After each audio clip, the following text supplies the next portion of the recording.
Hey mga brods, may balita nga po tayo dito sa SMB. Sabi nga nila baka hindi na nga import, hindi na nga locals ang problema kung saan coaching staff na. Kaya gusto nilang ibalik ito pong si Coach Norman Black na alam nating nag-coach ito sa SMB taong 1987 to 1994. Siyam lang naman ang kampyonato na binigay ni Coach Norman Black as a head coach dito po sa Beermen. So gusto ulit nilang mangyari ito sa Beermen mga kabrods. Kung baga, si Coach Norman Black babalik na naman as a head coach ng SMB. Lalong-lalo na't ito pong standings ng SMB Nebra at Magnolia nasa baba mga kabrods. So hindi ito pang karaniwan para sa kanila dahil usually nasa top 5. Ito pong mga bigating teams ng SMC. So ito na nga pong si Coach Norman Black. Alam naman natin, isa ito sa mga great tactician coach dito sa PBA. Hindi nga lang niya napapakampyo ng maayos ito pong Meralco Bolts dati dahil hindi nga niya makuha yung best roster nila dahil pinapaboran nga ni Boss MVP lagi ang kanyang paboritong team na TNT Tropang Giga kaysa sa Meralco Bolts. Pero kahit ganon, ilang beses namang nakatungtong ng kampyonatong round ito pong Meralco Bolts kaso lagi silang natatalo ng best roster ng Barangay Nebra San Miguel with Justin Brownlee. Pero ito naman kung makuha mo as a head coach ng SMB mga kabrods as of now, maganda ito mga kabrods, malalakas lalo ang Beermen dito. Sabi nga nila si Coach Leo Austria bumalik na pero bakit ganun pa rin? Maski nga si Coach George Gallant nakakakampiyon lang kamakailang years dito sa SMB pero hindi pa rin niya makakuha yung kanyang consistency dito. Pero ito pong si Coach Norman Black mga kabrods, knowing na ito yung consultant na ngayon ng Meralco Bolts ay pwede itong kunin ng Beermen. Kung baga o-offeran nila ito ng malaki para lang mapapunta dito si Coach Norman Black mga kabrods. Di rin naman basta-basta as a head coach ito dahil malakas din naman humawak ito ng kupunan mga kabrods na papapunta nga niya sa championship round ng Meralco Bolts, di ba? Kaya nga ito pong si Coach Norman Black, paano pa kung makuha niya at mahawakan niya ito pong powerhouse team na roster na lineup ng Beermen, mas lalo na mga kabrods. Tignan nyo naman yung lineup ng Beermen kaysa sa mga ibang kupunan dyan sa top teams, di ba? Talagang yamado ang Beermen sa lineup pa lang.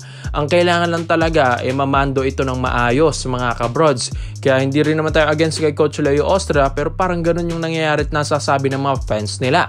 Kaya ito pong si Coach Norman Black kung makuha ito ng Beermen, mas lalong magiging magandang flow ng laro ng Beermen mga kabrods. Mas gagaling, mas lalabas lalo yung laro nila.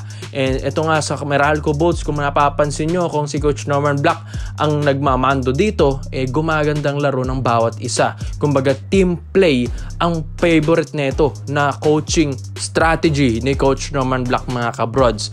And subok na yon. And maski nga 1987 to 1996 nasubukan na ito ni Coach Norman Black dito sa Beermen. Kaya alam na yan ni Coach Norman Black kung paano pakampyonin ito pong SMB. Kaya ito pong pagbalik niya sa Beermen ay offeran nila ito ng malaki.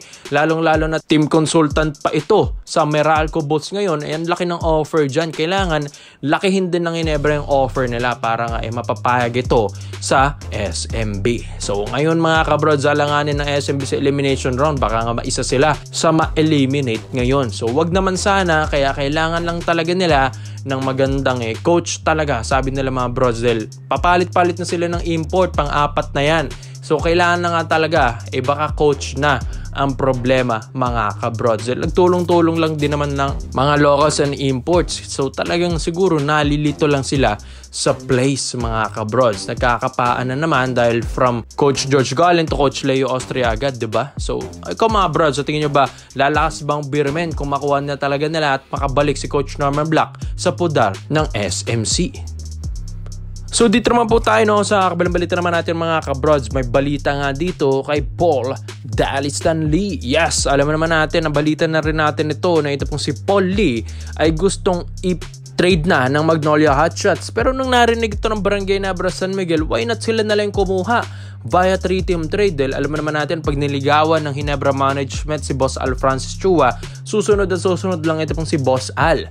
Well, ito po kasing si Paul Lee at yung negotiation nila sa Magnolia Hotshots hindi nga nagkakaintindihan mga prods. Dahil yun nga nagkakalituan na sila dahil ito pong si Coach Vic Tolero gusto na ring palitan ng Hotshots. Ito kaya nagkandagulo-gulo na dyan mga kabrods. Kaya si Paul Lee gusto nilang i-trade para nga makuha nila si Arvin Tolentino. Pero yun nga, pwede ito maging 3 3-team trade kung sakali mga kabrods. Si Paul Lee mapupunta dito sa Ginebra, tapos yung gusto nilang i-trade na ito pong si Maverick Amisi na rumor rin mga kabrods, ilalagay rin naman nila ito sa Northport Batampier, tapos si Tolentino makukuha na yan ng hot shots mga kabrods. Kumbaga 3-team trade lang talaga. Well, si Paul Lee malaking bagay ito, hindi nga lang ito nagagamit ng maayos ng Magnolia Hotshots dahil yun nga nagkandagulo-gulo na kasi ito pong si Coach Chito Victolero sa relationship ng Hotshots, and parang ayaw na nga rin nila kay Coach Chito dahil nagkanda talo-talo lagi ang Hotshots mga kabrods. Nalilito na naman sila sa place.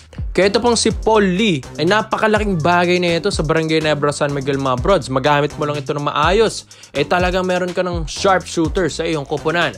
Lalong-lalo na sa triangle offense na ito po ni Coach Tim Cone. Pasok na pasok ito pong laruan ni Paul Lee dyan. As a shooting guard, mabubuo yung triangle offense ni Coach Tim Cone.